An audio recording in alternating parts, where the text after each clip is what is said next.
Hola a todos.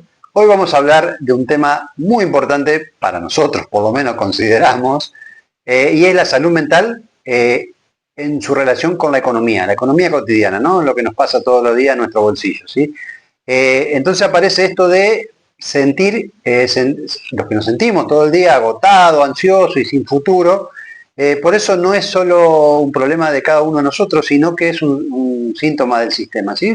Del sistema capitalista fundamentalmente, ¿sí? Vamos a arrancar un poquito una explicación y primero vamos a tomar en cuenta lo que tiene que ver con la ley de salud mental, ¿sí? Una ley que es la 26657 que se promulga en el año 2010 y en su artículo 3 plantea qué es la salud mental, ¿no? Hace una definición de la salud mental y plantea que es un proceso determinado por componentes históricos, socioeconómicos y culturales, ¿sí? Con esto, ¿qué nos dice? Que no es solamente la química cerebral, sino que la realidad de todos los días, la realidad que tenemos, ¿no? Después también para ampliar un poquito esto, la Organización Mundial de la Salud, la OMS, refuerza este concepto de salud mental diciendo que es un estado de bienestar que nos permite hacer frente a la vida cotidiana, ¿sí? Donde aparece el estrés, ¿no?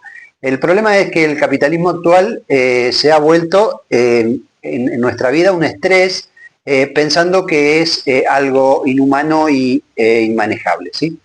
Después, por ahí hay autores que son muy interesantes de poder repensar. Por ejemplo, hay un señor, un autor que plantea la teoría de la escasez. ¿Qué dice este señor que se llama Shafir? Dice que nuestro cerebro pierde un montón de energía pensando qué es lo que va a pasar mañana. Por ejemplo, en estos tiempos de crisis, el cerebro ocupa muchísimo tiempo en pensar ¿y cómo haré para llegar a mañana y pagar la luz, el gas, el teléfono y todas esas cosas cotidianas que tienen que ver con la economía? Hace que no podamos estar plenamente, ¿sí?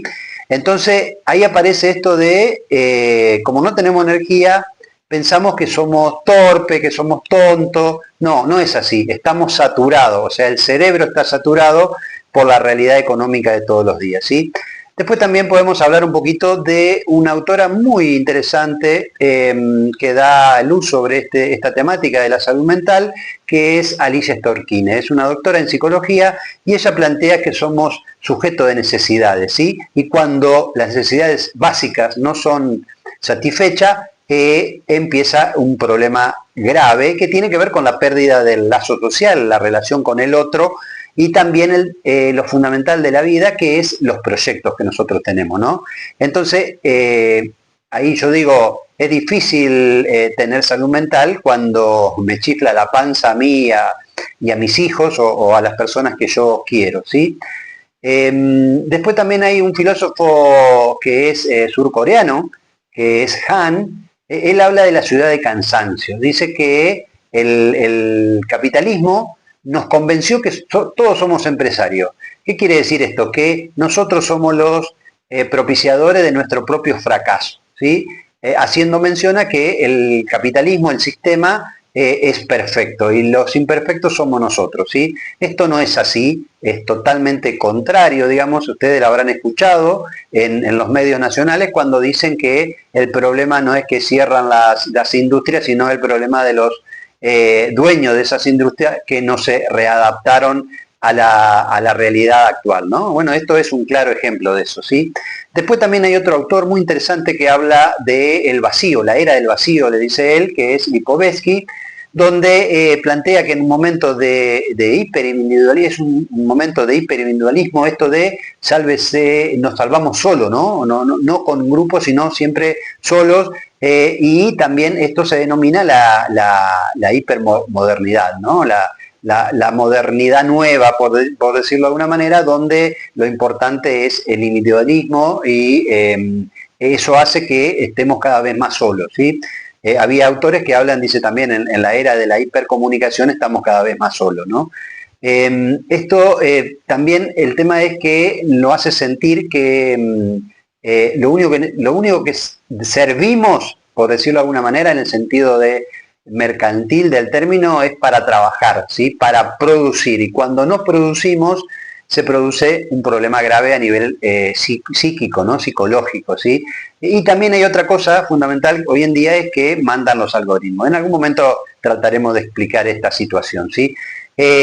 Otro autor habla del realismo capitalista. Esta es la sensación de que no hay nada por hacer, que ya no tenemos futuro. Justamente eso es lo que hay que romper, ¿no?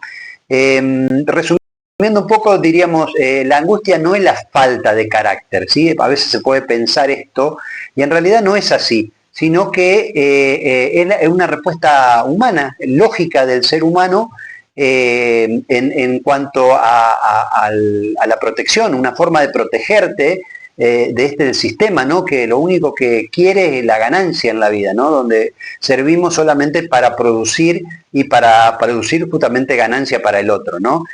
Ahí tendríamos que plantear que el fracaso no es nuestro, sino el fracaso es de este capitalismo, digamos, que nos quiere productivo, pero nos deja vacío en esa producción misma, ¿no?